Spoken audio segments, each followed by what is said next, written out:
साथियों,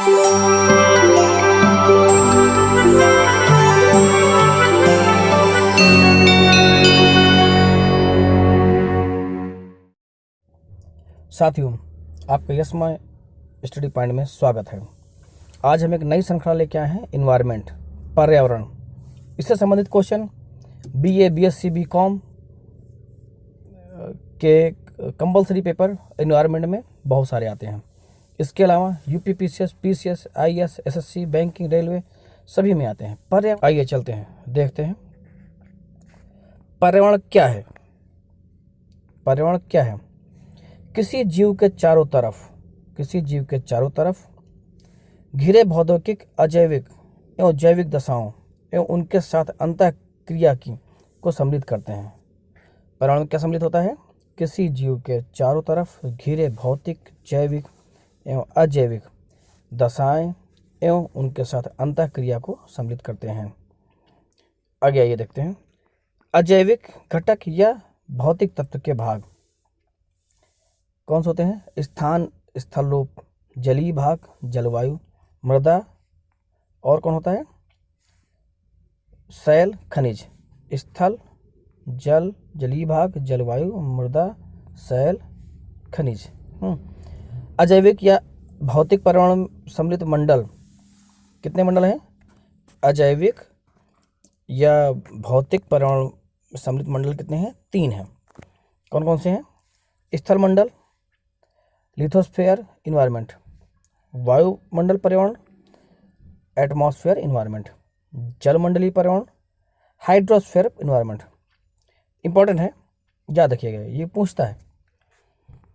अगला ये जैविक घटक, जैविक पर्यावरण या घटक कितने? 2 होते हैं। वनस्पति पर्यावरण होता है, क्लियर सबको, और जंतु पर्यावरण होता है, फ्लोरा इन्वायरमेंट और फाउनल इन्वायरमेंट। इंपॉर्टेंट है, ध्यान रखिएगा।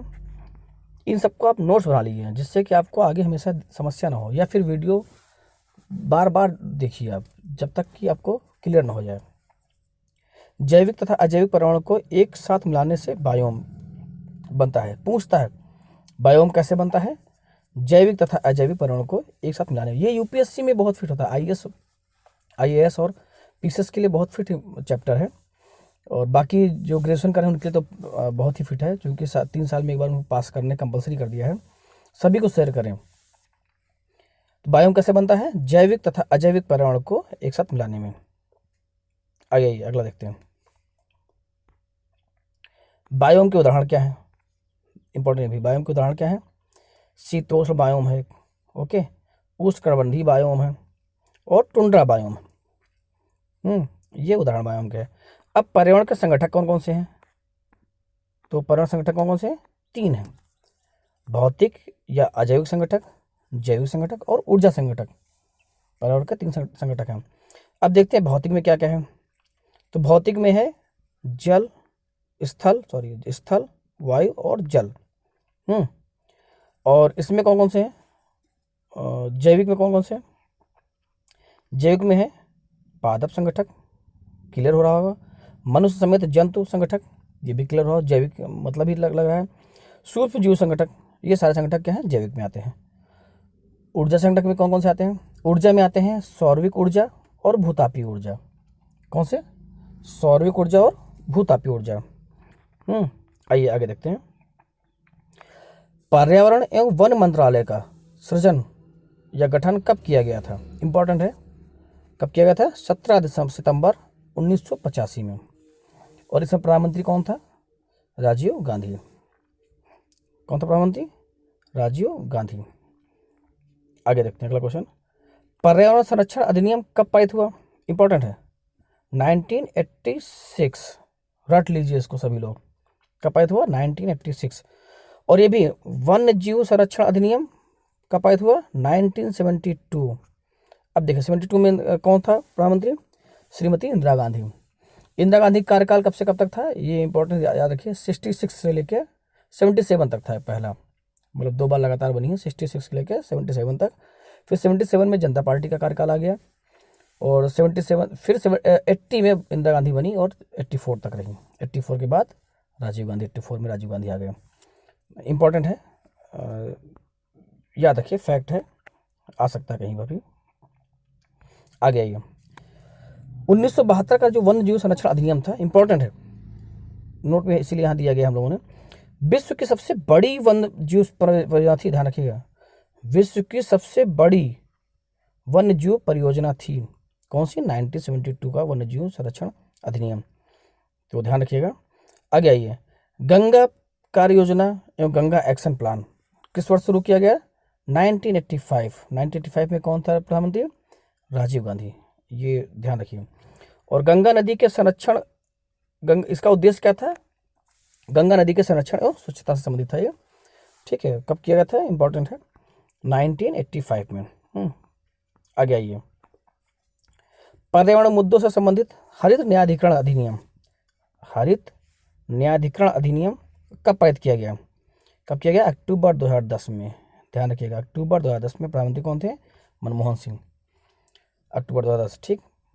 आगे आगे देखते हैं, पर्यावरण को विकास के साथ साथ पर्यावरण को विकास के साथ किस पंचवर्षीय योजना में जोड़ा गया? किसमें जोड़ा गया? चौथी पंचवर्षीय योजना। किसमें दोस्तों? चौथी पंचवर्षीय योजना में। और किस मानव को पर्यावरण का विध्वंसक माना गया? किसको माना गया है? प्रौद्योगिकी मानव को, प्रौद्योगिकी मानव को पर्यावरण का विध्वंसक माना गया है। आइए अगला क्वेश्चन देखते हैं, मानव भूगोल की जन्मदाता की संज्ञा किसे प्रदान की गई है? किसको? फ्रेडरिक रेटजेल को, इंपॉर्टेंट है, फ्रेडरिक रेटजेल को दी गई है मानव भूगोल के जन्मदाता के रूप में। आइए अगला देखते हैं, मनुष्य के लिए सर्वाधिक कार्य क्षमता किस तापमान एवं आर्द्रता पर प्राप्त होती है? ध्यान रखिए, किस तापमान और आर्द्रता पर सर्वाधिक कार्य क्षमता, ठीक है, प्राप्त होती है? तापमान होना चाहिए 25 डिग्री सेल्सियस और आर्द्रता 60%, इंपॉर्टेंट है, आर्द्रता 60%।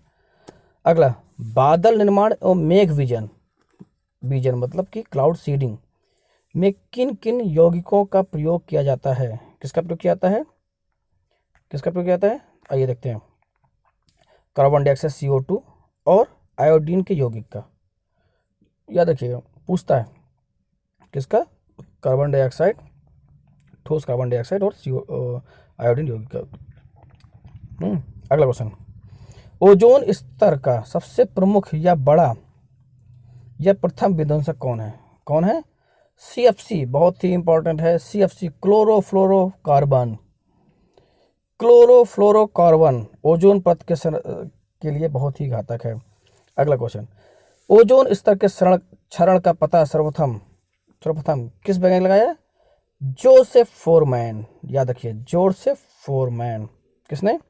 जोसेफ फोरमैन ने लगाया ओजोन संरक्षण का सर्वप्रथम पता। आइए देखते हैं, किस देश के वैज्ञानिक ने सर्वप्रथम ओजोन छिद्र का पता लगाया? इंग्लैंड के। किस देश के वैज्ञानिक लगाया? इंग्लैंड के वैज्ञानिक लगाया। औद्योगिक क्रांति की शुरुआत कब हुई थी? औद्योगिक क्रांति की 1860 में, 19वीं सदी के उत्तरार्ध। ये कौन सदी चल रही है? 21वीं सदी, ध्यान रखिएगा, कौन सदी चल रही है? 21वीं सदी चल रही है। आइए आगे देखते हैं, मनुष्य एवं पर्यावरण के मध्य शत्रुतापूर्ण संबंध की शुरुआत कब से मानी जाती है? कब से? औद्योगिक क्रांति से, ध्यान रखिएगा, औद्योगिक क्रांति हुई और पर्यावरण से दुश्मनी मोल ले ली मनुष्य ने।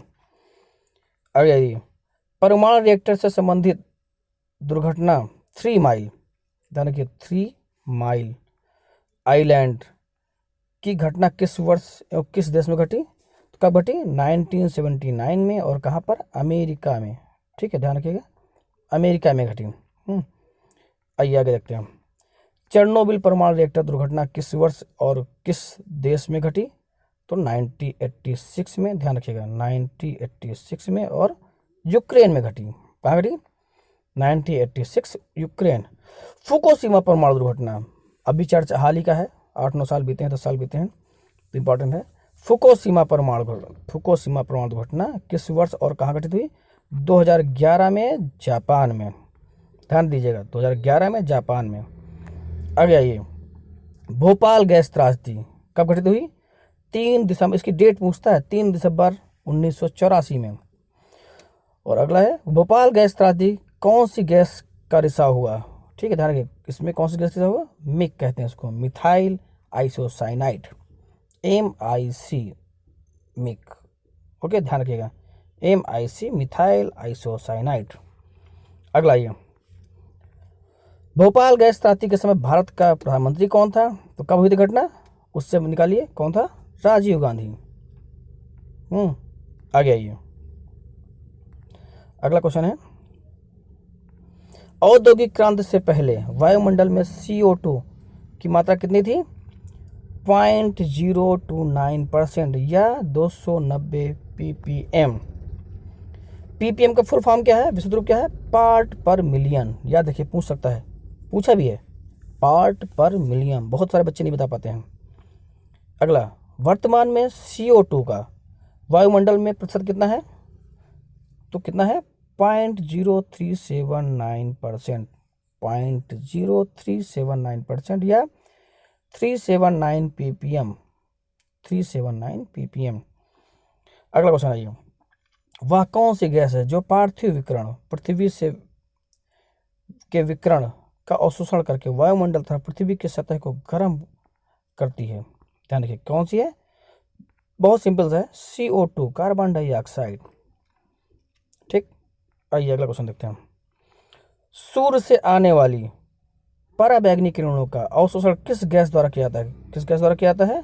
ओजोन गैस द्वारा, O2। किसके द्वारा? O2 द्वारा। आइए अगला क्वेश्चन देखते हैं, पराबैंगनी किरणों से क्या प्रभाव पड़ता है? तो क्या प्रभाव पड़ता है, मतलब क्या क्या प्रभाव पड़ सकता है? मनुष्य में चर्म कैंसर, मानव प्रतिरक्षा प्रणाली का ह्रास होना। किसके वो है? पराबैंगनी किरणों के वो हैं, लक्षण है, मतलब नुकसान है। प्रकाश संश्लेषण पर प्रभाव, जल ग्रहण क्षमता पर प्रभाव, फसल उत्पादन में ह्रास। ठीक है, आइए आगे देखते हैं, ओजोन परत मापने की इकाई क्या है? डाप्सन। ओजोन परत मापने की इकाई डाप्सन। धारणी विकास या स्थायी विकास की अवधारणा को सर्वप्रथम प्रतिपादक कौन है? ब्रटलैंड। कब किया उन्होंने? 1987 में। कौन है? ब्रटलैंड। आगे आइए, धारणी विकास के मुख्य 5 क्षेत्र कौन से हैं? जल पहल है, ऊर्जा है, स्वास्थ्य है, कृषि है और जैव विविधता है। इंपॉर्टेंट है, ध्यान रखिएगा। अगला, राष्ट्रीय पर्यावरण अभियांत्रिकी शोध संस्थान अर्थात नीरी कहाँ है? बहुत बार आया क्वेश्चन, हर 2 से 3 एग्जाम में आता रहता है। नागपुर में है। नागपुर कहाँ है? महाराष्ट्र में, ध्यान रखिएगा। अगला, पर्यावरण सुरक्षा अधिनियम EPA को अन्य किस नाम से जाना जाता है? छाता विधान। क्वेश्चन आई जाएगा, छाता विधान किसको कहते हैं? किसको कहते हैं? पर्यावरण सुरक्षा अधिनियम EPA को कहते हैं छाता विधान। आगे आइए, भारतीय नवीकरणीय ऊर्जा विकास अधिकरण की स्थापना किस वर्ष की गई? किस वर्ष की गई? 1987 में की गई। धारणी विकास के दृष्टिकोण से विद्युत उत्पादन का सबसे अच्छा स्रोत कौन सा है? तो कौन सा है? पहले सबसे सौर ऊर्जा सबसे अच्छा स्रोत, उसके बाद पवन ऊर्जा, उसके बाद जल विद्युत ऊर्जा। ध्यान रखिएगा, ये क्रम दिया है, तीनों अच्छे हैं। सबसे तीनों अच्छे हैं धारणी विकास के लिए। सौर ऊर्जा भी अच्छा है, पवन ऊर्जा भी अच्छा है, जल विद्युत ऊर्जा भी अच्छा है। आगे आइए, जिस कारण जहरीला कोहरा बनता है, किस कारण बनता है? पराबैंगनी किरणों द्वारा फोटोकेमिकल प्रक्रियाओं के तेज होने से, ठीक, तेज करने से बनता है। आगे आइए, धारणी विकास क्या है? इंपॉर्टेंट है, समझ लीजिए। भावी पीढ़ियों के लिए आवश्यकताओं की पूर्ति करने की क्षमता से समझौता किए बिना वर्तमान पीढ़ी की आवश्यकताओं को पूरा किया जाना क्या है? धारणी विकास कहलाता है। आइए, आता है क्वेश्चन, ये कि परिभाषा के मेंस पूछ लेता है। सतत विकास, सतत, निर्वहनीय, निरंतर अथवा स्थायी विकास शब्द का पहली बार प्रयोग किस संस्था की रिपोर्ट में किया गया है? किस में किया गया? IUCN की रिपोर्ट में किया गया है। ध्यान रखिएगा, IUCN की रिपोर्ट में पहली बार किया गया है। भारत में गैर परंपरागत ऊर्जा स्रोत या नवीकरणीय ऊर्जा स्रोत विभाग की स्थापना कब की गई है? 1982 में की गई है। अगला है, वर्तमान में सतत विकास लक्ष्य में कितने लक्ष्यों को रखा गया है? कितने? 17 लक्ष्य रखे गए हैं, इंपॉर्टेंट है ये क्वेश्चन, कई बार आ चुका है। 17 लक्ष्य रखे गए हैं। सतत विकास लक्ष्य प्राप्ति कब से कब तक है? कब से कब तक है? 2015 से 2030 तक, ये भी इंपॉर्टेंट है। सतत विकास लक्ष्य किस संस्था ने निर्धारित किया है? किसने? यूएनओ, संयुक्त राष्ट्र संघ द्वारा निर्धारित किया गया है। क्या? सतत विकास लक्ष्य रहेंगे। इस चैनल को लाइक सब्सक्राइब कर लीजिए, और जो भी आपके ग्रुप में है, बीए, बीएससी, बीकॉम, जिसको एक बार एग्जाम देना है, पास होना कंपलसरी है, SSC, one day, railway, PCS, civil तैयारी जो भी कर रहा है, सभी के लिए बहुत ही महत्वपूर्ण है, और ये श्रृंखला बहुत ही महत्वपूर्ण जाएगी, रोज चलेगी। चैनल को सब्सक्राइब, लाइक और बेल आइकन बजा दीजिए। बहुत बहुत धन्यवाद।